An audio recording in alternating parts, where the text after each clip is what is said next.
Are you trying to get weight loss support through telehealth, but it feels overwhelming and rushed? Check out OrderlyMeds.com now. OrderlyMeds.com was built to be different. Here, you connect with real doctors who take the time to understand your goals, review your eligibility, and guide you through a plan that's right for you.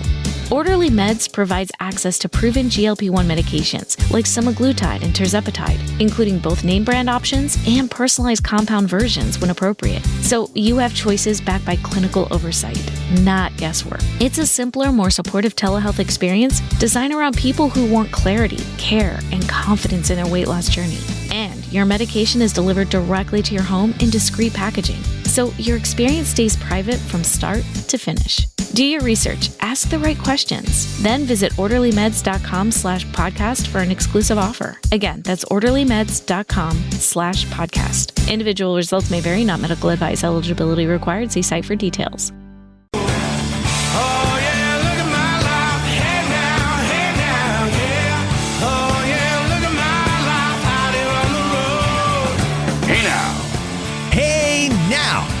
How you doing, everybody? Good to be back.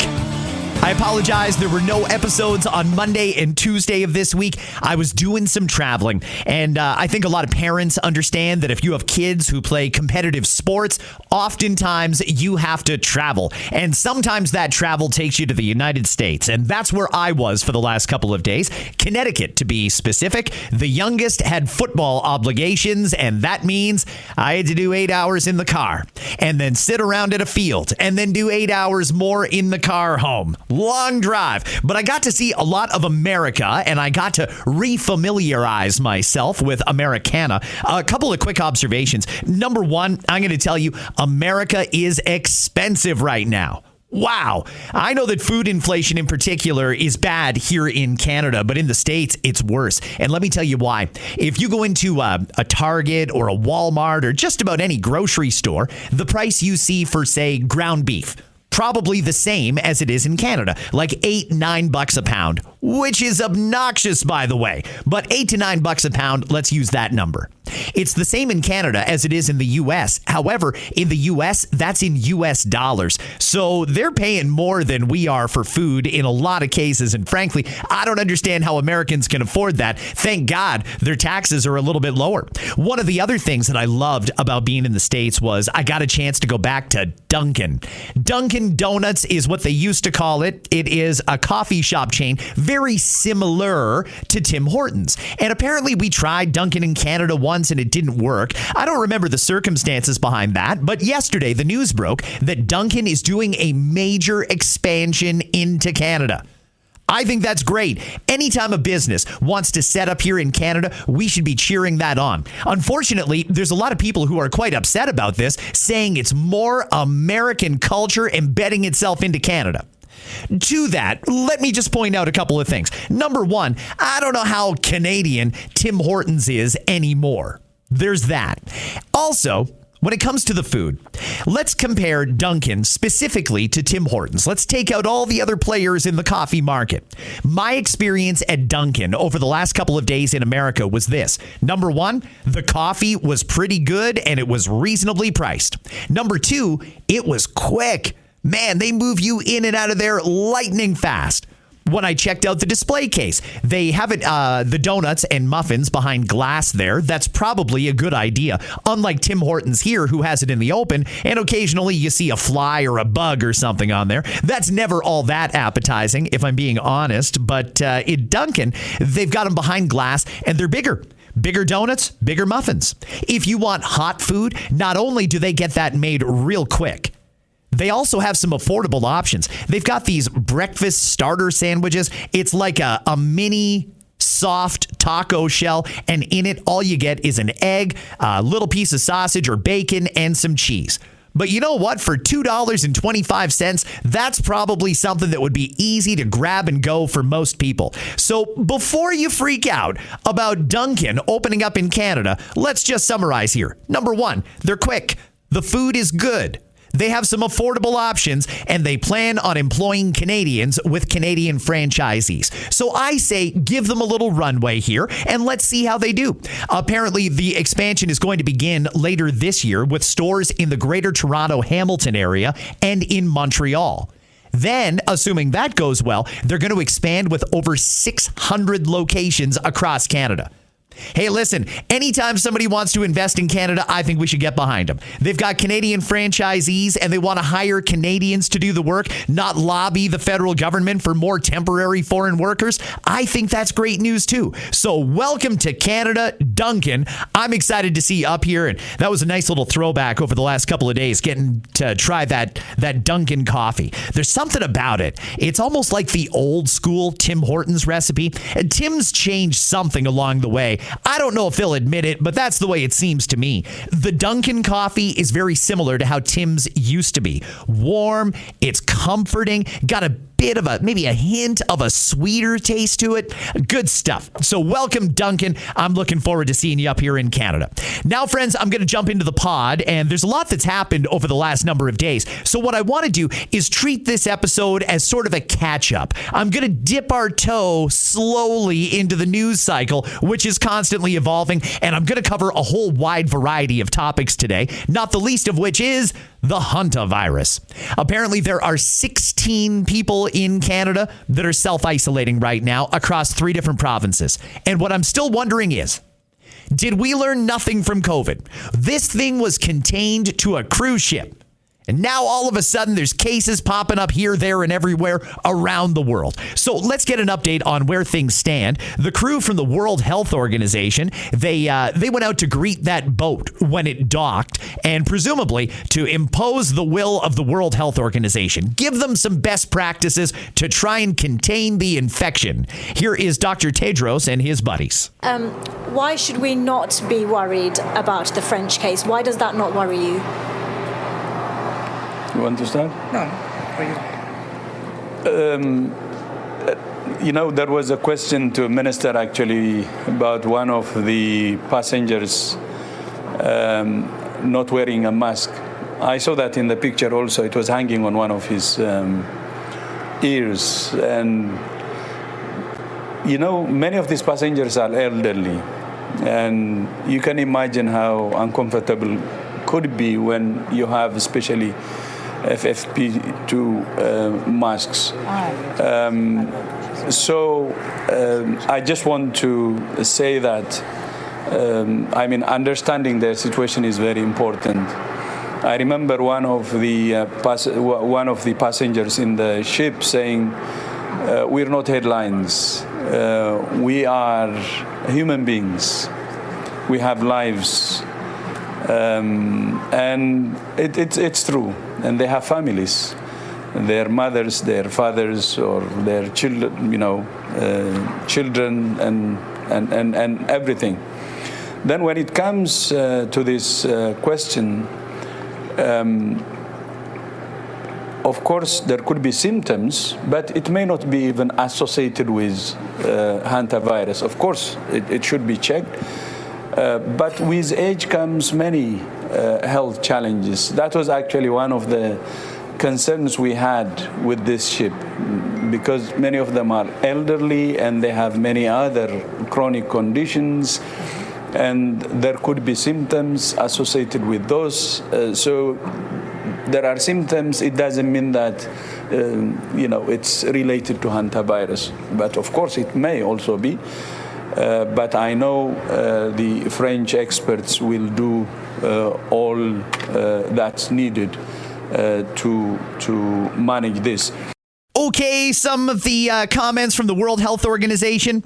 What's your gut feeling on this hantavirus? Is this anything to be worried about? And if it is something to be worried about, are you actually worried? Did COVID give you a little virus fear? Anytime you hear about a virus now, you think back to the horrible days of COVID with the lockdowns and the learn from home and the work from home and all that sort of stuff. A lot of people traumatized by what we went through with COVID, and they do not want this to be that. Do you think this is the beginning of another pandemic? Because so far this sounds very familiar. A few infections in faraway places. Those people made their way to our shores, and then the infection started to spread. They say this one is harder to spread. I don't know if I believe that. I mean, there's only one strain of hantavirus that spreads from person to person, and this happens to be it.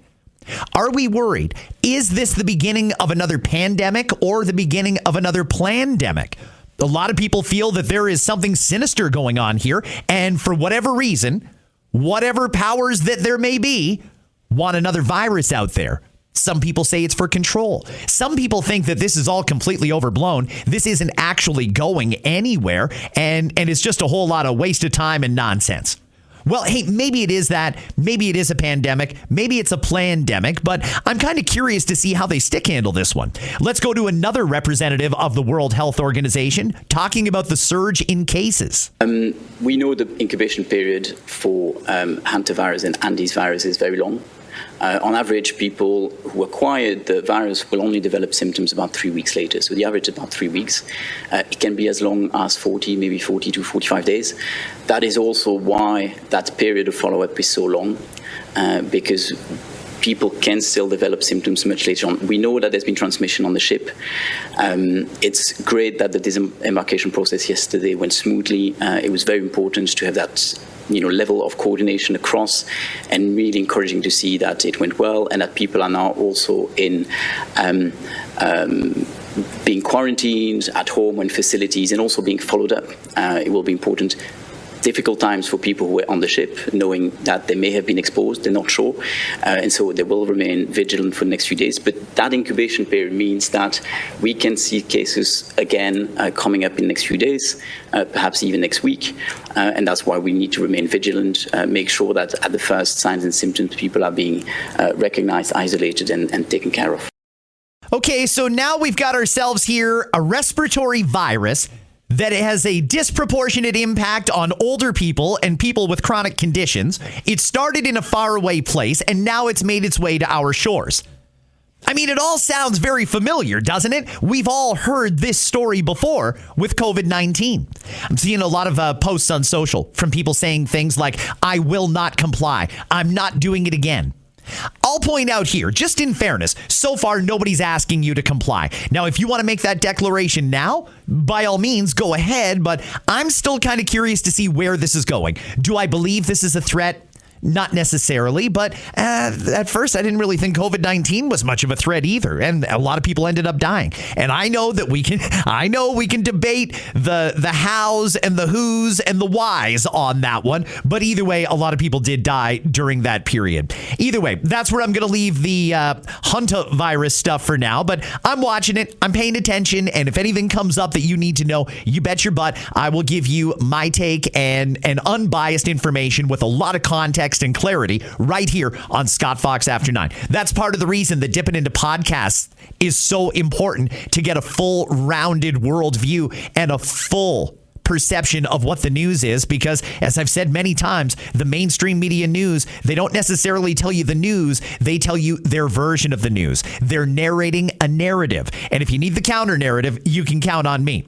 I want to mention something quickly here that's going to be happening in my neck of the woods tomorrow night, May the 14th.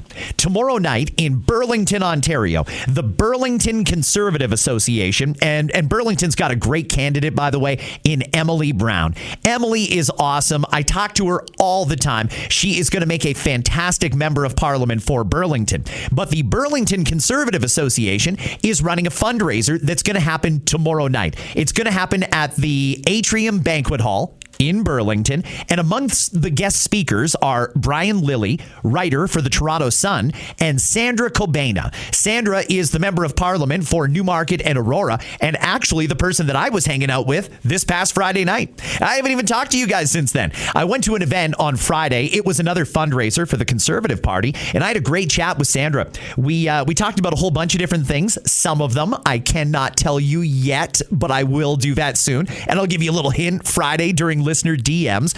Sandra was great. I also had a good chat with the Member of Parliament for Wellington, Halton Hills, Michael Chong. Real good event. And if you're looking to get involved and help raise some money and go to a good event that's engaging for people that are interested in politics, tomorrow night, Atrium Banquet Hall in Burlington. If you Google Conservative Association of Burlington, info on how to get tickets will come up. Should be a fun night with Brian Lilly and Sandra and Emily Brown and many, many others that are all going to be there.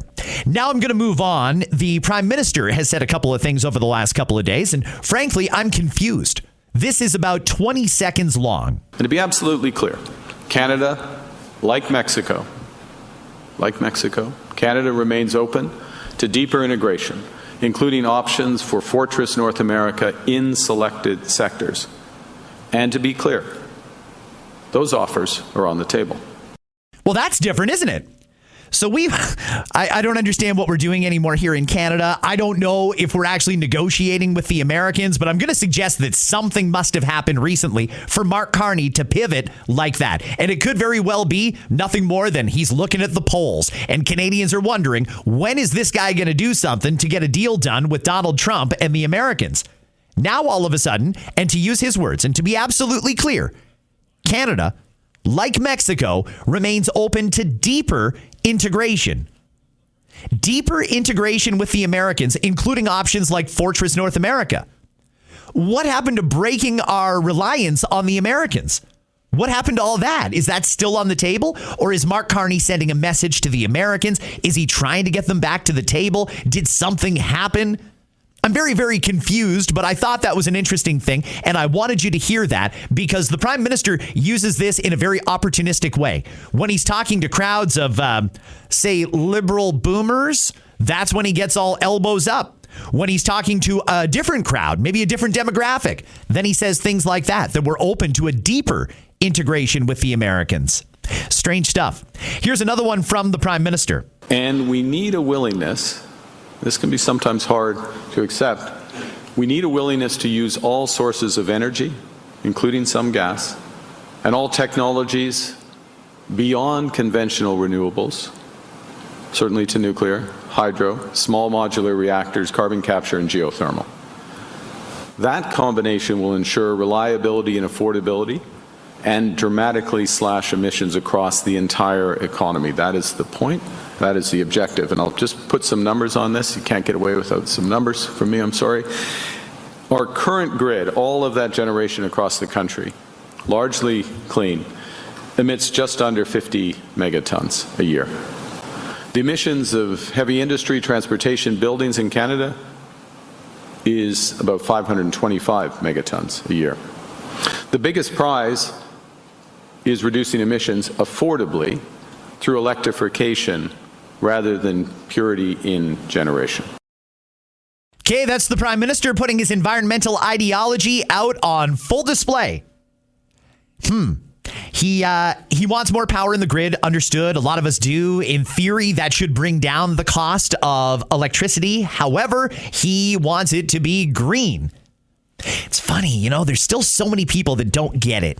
They think that because Mark Carney canceled the carbon tax, he's not the environmental ideologist that Justin Trudeau is. If you listen to what he says, he's still very much an environmental ideologist. And you know what? He's got his fingers in a bunch of different businesses that all thrive off of the Green New Deal.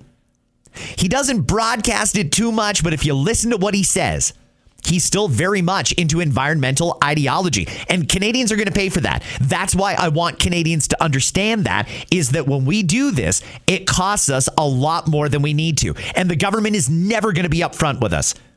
Till their dying breath, or the dying breath of the carbon tax, they insisted it puts more money in people's pockets. And then as soon as it was gone, they all admitted, that was a lie. Yeah, it doesn't. And by the way, that was probably the reason that our food prices were as high as they were for as long as they were, is partially because of the green initiatives that we take on voluntarily here in Canada that are really, really adding up the cost. One more from the Prime Minister, and then I'm going to go to the Premier of Alberta. So when we're building physically, we're building inclusively, sustainably, in solidarity. And as this group has been talking about over the last 24 hours and living in your day jobs, these same values must hold when we build virtually. I don't understand what building virtually means. That's strange. Building sustainably, I guess I kind of understand that, but everything I know about building sustainably tells me that we're probably going to end up paying more for what they're building than we necessarily need to. And what was the other part of what the Prime Minister said there? We're going to build sustainably and we're going to build... So when we're building physically, we're building inclusively, sustainably, in solidarity. Okay, so we're building in solidarity. I'll assume that's a union reference. And inclusively. What does inclusively building mean? There's a lot of room for interpretation there about what the Prime Minister means, and frankly, I don't understand it, but that's the Coles notes of what the Prime Minister has had to say over the last number of days. Today in Ottawa, he will be very busy because Jeremy Hansen and the crew of the Artemis 2 mission are going to be in Ottawa. They'll do a photo op with the Prime Minister, and I'm sure the industry minister, and God knows who else. They're also going to speak to some school students about Canada and space exploration. I think all of that is great. I think it's good. I know there's going to be some people who hate it. The Prime Minister is going to get some great attention today, a ton of media coverage, and none of it is going to be scrutinizing his policies for Canada. But either way, what Jeremy Hansen did and what the crew of Artemis 2 did, I thought that was remarkable. I think it's good that they're going to get recognized today. They must get mobbed everywhere they go. I have to think, because there were millions upon millions of people that were watching that mission take off and come to a safe conclusion. So if you see the crew of Artemis 2 today, maybe you're listening in the Ottawa area, please be kind and give them some space. Is that a good joke? Give them some space? All right. Tough crowd. I don't know if you're laughing or not. In my head, I'm laughing my ass off. Let's go to Alberta now. It seems like, based on the rumors that I'm hearing, that the Prime Minister is getting ready to declare victory in the MOU that he signed with Alberta. The MOU, or Memorandum of Understanding, was one that said, in theory, Alberta could possibly build a pipeline, but it also laid out some conditions, including Alberta taking on some new green initiatives. They're going to have to come to an agreement on carbon pricing. Well, Danielle Smith is the Premier of Alberta, and frankly, I don't understand why Premier Smith would agree to any form of carbon tax in any way. I think that's a mistake, and I think that's an endorsement for a policy that we know is failed policy here in Canada. It almost bankrupted us, and in some cases, it did. Well, Premier Smith is presiding over that MOU negotiation with the Prime Minister, and also trying to quell some of the separatist movement that, in my estimation, seems to be either flat or growing in Alberta. She's got to try and keep the separatists at bay, because what Danielle Smith says she wants is a united Alberta within a sovereign territory within Canada. Okay, fine. They're basically their own country, but they're within Canada and they'll still fall under federal law, as similar to Quebec when we recognized Quebec as their own nation. I think that is what Alberta is going for. Well, there's some talk that there may have been some foreign interference, and Danielle Smith was asked about that yesterday. She made some remarks saying that you would never get higher security clearance because you have, quote, proven yourself to be a foreign agent. He then said he hoped you wouldn't share the information you received through that clearance with the independence movement leadership. Could you please comment on those remarks and accusations made by the leader? And of course, what's your message to Albertans that are growing impatient after your meeting with Mark Carney?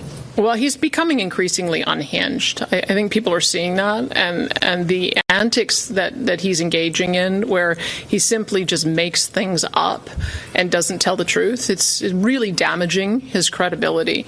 I do, in fact, have top secret status, and I will, in fact, be getting a briefing from CSIS, because it's my job. Our province is a major energy producer in the world, and we have the potential to be a target from all kinds of bad actors. And to protect my people and my industry, I need to be fully apprised of what's going on. And so that's what I'm going to do. And I would hope that the leader of the official opposition would be a lot more constructive and a lot more truthful when he takes the mic next time. Okay, that is Alberta Premier Danielle Smith talking about NDP and opposition leader Naheed Nenshi, who said that she's clearly a foreign agent. Just to be clear, that is completely insane. It was a horrible remark to make. There was no grounds for him to make that. And when Danielle Smith says he's becoming increasingly unhinged, I have to agree with that. To be clear, Danielle Smith has top secret security clearance. She's being briefed by CSIS. Danielle Smith is not a compromised foreign agent. Anybody who tries to throw out that argument is going way out on a limb. And frankly, I think that sort of stuff is reckless and dangerous. He should apologize. Absolutely. And by the way, why is it that in every episode of the podcast lately, I'm calling on provincial politicians to issue an apology for dumb things that they said? When are the provincial politicians going to shut up and get it together? I think that is a totally fair question. Since I did the Alberta premiere, now let's do the Ontario premiere. Doug Ford doing a news conference yesterday talking about the need for Canada to get this Defence and Security Resiliency Bank. When this topic first came up, I was opposed to it. Now, I'm even more opposed to it, and I'll tell you why in a sec. Listen to this. Willing to go above and beyond to support the DSRB. To start, the province will help the bank find interim home in the heart of downtown, which is at 200 Front Street West. The doors are waiting, that they're going to be open, the red carpet will be rolled out, and we will work with the bank to find a permanent home as well that meets its long-term needs. We also intend to issue a $500 million resilience bond to fund defense projects. This would be the first of its kind in Canada and could be used to support the DSRB if it is located in Ontario. Through Ontario Sustainable Bond Framework, and we can support the bank's mission by leveraging defense-related investments through our $4 billion Protect Ontario Account Investment Fund. Ontario is committed to supporting the DSRB, and above all others, Toronto and Ontario have what it takes to help the bank reach its full potential. That's why we're all here today. Let's come together as a united Team Ontario and Team Canada, making the case to the federal government and the Prime Minister for Toronto to be chosen. Let's hit the phones and reach out wherever we can to support Toronto and Ontario's bid. And let's leave here today focused on how each and every one of us can support Toronto's bid and make the DSRB a success if Toronto and Ontario are chosen to host the bank. I don't know why Toronto or Ontario wants the bank. I don't know why any city would want this bank. They say it'll create thousands of jobs for bankers, for very wealthy people. Now Doug Ford's talking about a $500 million resilience bond? And are Canadians, are Ontarians supposed to buy these bonds and fund this? How come, and this is a serious question, maybe somebody at Queen's Park is listening and can answer this question. How come when it comes to the basics, like making sure that our schools are running at top efficiency and that students and school boards have everything they need to educate our kids, including a healthy supply of EAs and all of the supports needed for students on the autism spectrum and that need extra support? How come there's always money for big, massive projects like banks that are going to make bankers wealthy, but there's no money to invest into our schools? No extra money to invest into the healthcare system. We're just going to be completely satisfied with 12-hour waits to get into the emergency room. But we have no limit to the amount of money we're willing to spend to attract projects like this that by and large are not in any way going to positively benefit average people. Doug Ford is turning his back on Ottawa. If you're listening in Ottawa, Doug is screwing you right now. He wants it in Toronto, not in Ottawa. And you know what? Maybe that's good for you in Ottawa. I don't know if you want this.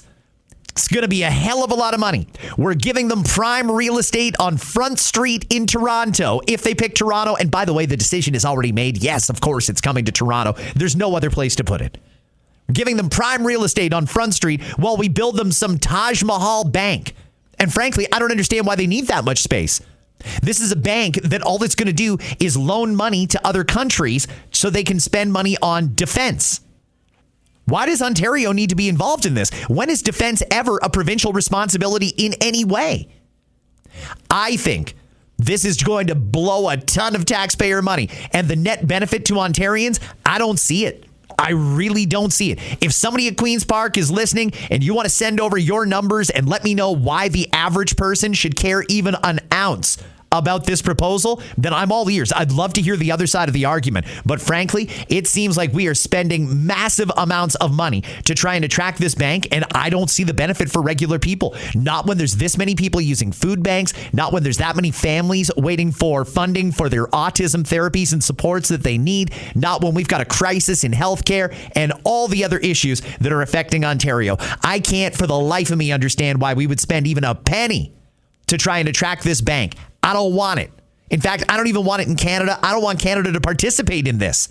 If a country wants to spend money on defense, let them.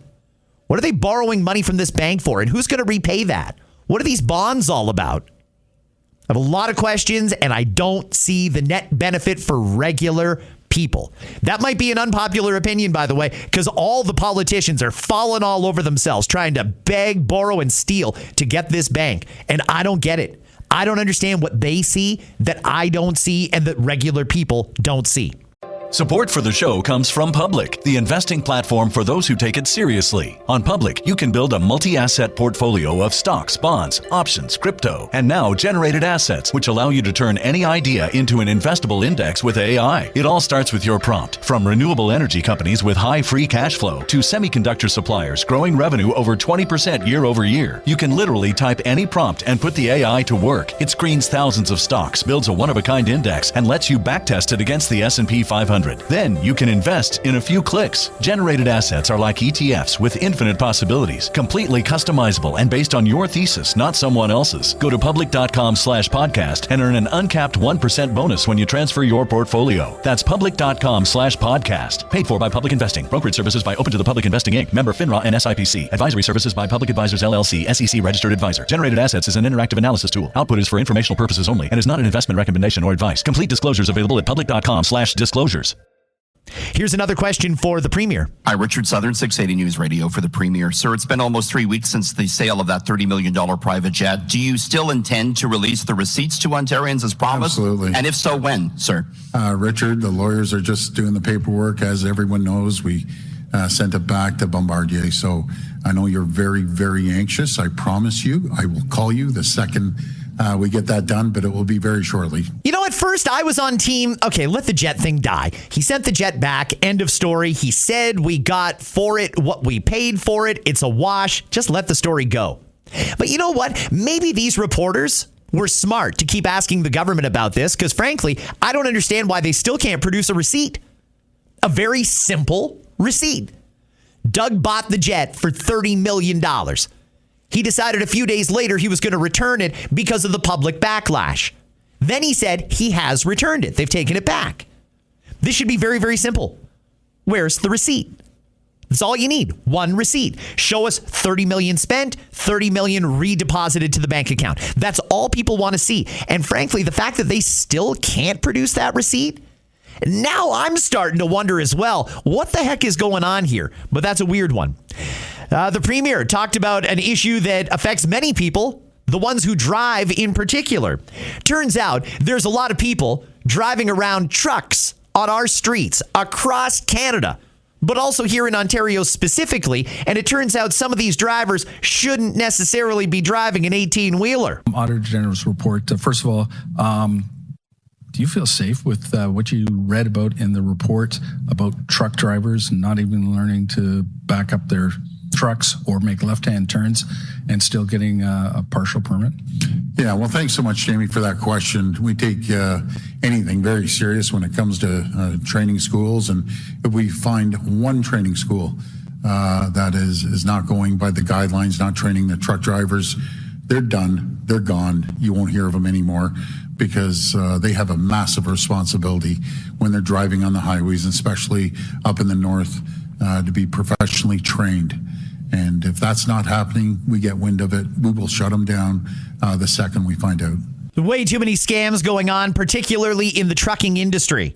Was there a problem, by the way, trying to attract people into the trucking industry? I'm wondering how we ended up in a situation where a whole bunch of people who might not even be able to pass a basic G driver's test are now ending up with their license to drive an 18-wheeler. Seems like some of these quote-unquote truck driving schools are handing out truck driving licenses like something you'd find at the bottom of a cereal box. What's going on?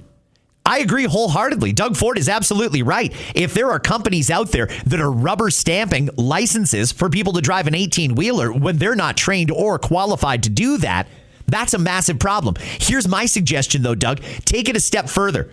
Make that criminal. Send those people who are licensing drivers that should not be on the road, send them to jail. There should be actual consequences for actions like that because they're endangering way too many people's safety, not the least of which are these people that were given a kind of truck driving license that should not be out there on the roads. Now let's go to another one from the Premier talking about the World Cup. Now less than a month away from the first game in Toronto, which is going to be on June the 12th. I know the mayor is, I think it's $5 million short as far as the free fan fest she was hoping to offer Ontarians. Would the province be willing to step up, Premier, and cover the outstanding cost of that? Yeah, go ahead. Yeah. Thank you. I have promised that we will not spend one dime more than what we've said we would spend, which is $380 million, and we will find the funds within that budget envelope. Rhianna Lim, the Canadian Press, for Premier Ford. Thanks for jumping in there, Mayor. That was nice. Okay, Mayor Olivia Chow from Toronto jumps in there and says, we won't go a penny over budget. Okay, fine. That's probably good. I don't know how she's going to find the money within the budget that she already has. And frankly, sticking to the budget is not something that many of these politicians are used to doing. But it's really starting to seem like at least the Toronto edition of the World Cup is going to be a major financial boondoggle. They led people to believe hundreds of thousands of people would be descending on Toronto for this thing. Well, there's only 6 games, and it's over a couple of different weeks. The Taylor Swift concerts, that had potential to bring more people, nearest I can tell, than the World Cup. One of the things I really don't understand about this World Cup is where the city and the province and the federal government are getting their projections from. Here in Toronto, and I come to you, by the way, every day from Southern Ontario. So I'm very, very close proximity to Toronto. I'm fairly familiar with what's going on here. They led people to believe the world was coming to Toronto, and frankly, I don't see it. You know, if people come in for one game, all right, maybe that's a boost of, even if the entire stadium is from out of town, 45,000 extra people in the city. In a city the size of Toronto, with the transit and infrastructure and amenities that it's got, 45,000 is nothing. Nothing. The Taylor Swift concerts, about 100,000 people per show, 6 shows. Everything worked fine. And there were events throughout the city for those Taylor Swift concerts. I really don't understand where they're coming from here. And I don't know why they would assume that people who are massive soccer fans are going to descend on Toronto, but not actually go to the game. Only 45,000 people can be in the stadium. They're expecting like triple that amount to come and not go to the game just to be in the city while the World Cup is on. Hey, listen, I love the area that I live in, but frankly, I don't see it. There's other cities that are hosting games where people might be more likely to go, and not the least of which is Vancouver, who seems to be on a much faster track to getting ready for World Cup and seems to be trending in the direction of they're going to have a lot of people in Vancouver. I don't know if Toronto's it. I don't know if they're going to get the people they say they're going to get coming to this event. I really don't see it. Let's move on to something else here. There is some political drama happening in Ontario, but also federally as well. Member of Parliament Nate Erskine Smith. Nate decided he wanted to run for a seat at Queen's Park. He wanted to be part of the Ontario legislature. But Nate doesn't just want to be an MPP. He wants to be the leader of the Ontario Provincial Liberals. He wants to run for premier against Doug Ford. Well, in order for him to do that, he needed to get the nomination for the riding. And when they had the vote the other day, Nate lost. And now, even though I was told not that long ago, questioning election results is abhorrent. How dare you question the integrity and authenticity of an election that was held in Canada?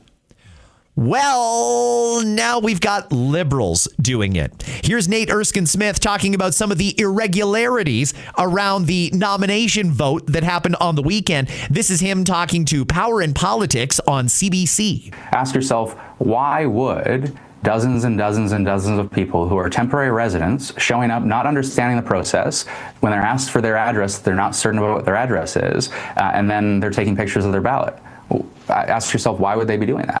You know, there's a lot of Canadians, Nate, who have been asking that question for a very long time, because we have had other elections where the results seemed fishy. The result didn't add up to a lot of people. But anytime somebody tries to question election results, they get shouted down and shamed. This is very, very interesting that a prominent Liberal who was endorsed by the Prime Minister lost under very sketchy circumstances. Here's a little bit more of Nate Erskine-Smith on Power and Politics from the CBC. I took the time to debrief with a range of scrutineers, and people should know these are not overly partisan folks here. You've got lawyers who are coming at this from Bay Street experience and reviewing all the evidence and saw what happened on that day. And our chief scrutineer has 25 years of political experience. His name's Andreas Katsouris. He's got experience all around the world in elections, training and participating in election observer missions from Yemen to Ukraine.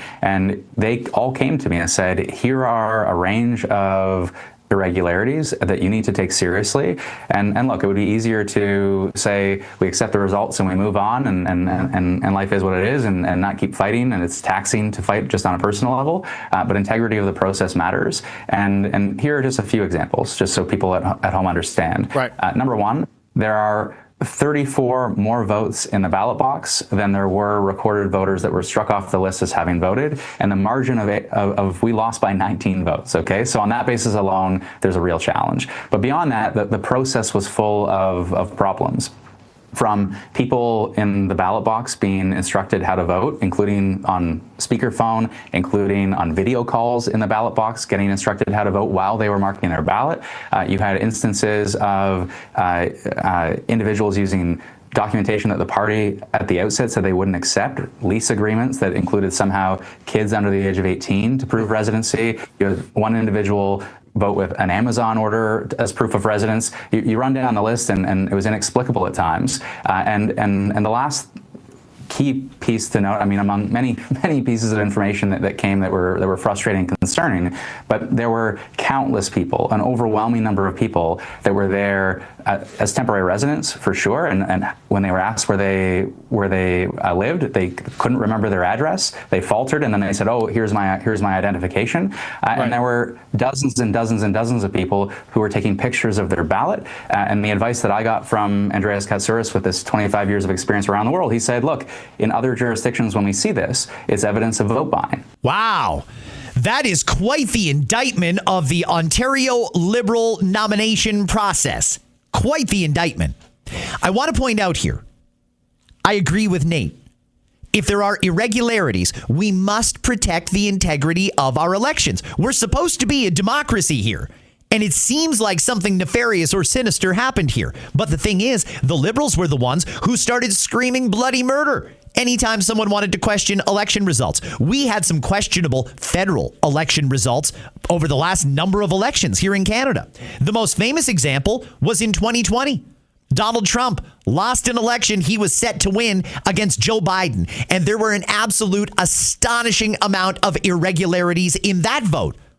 All Donald Trump wanted to do was try and figure out who voted and whether or not they were eligible to vote, whether or not they should have been qualified to vote.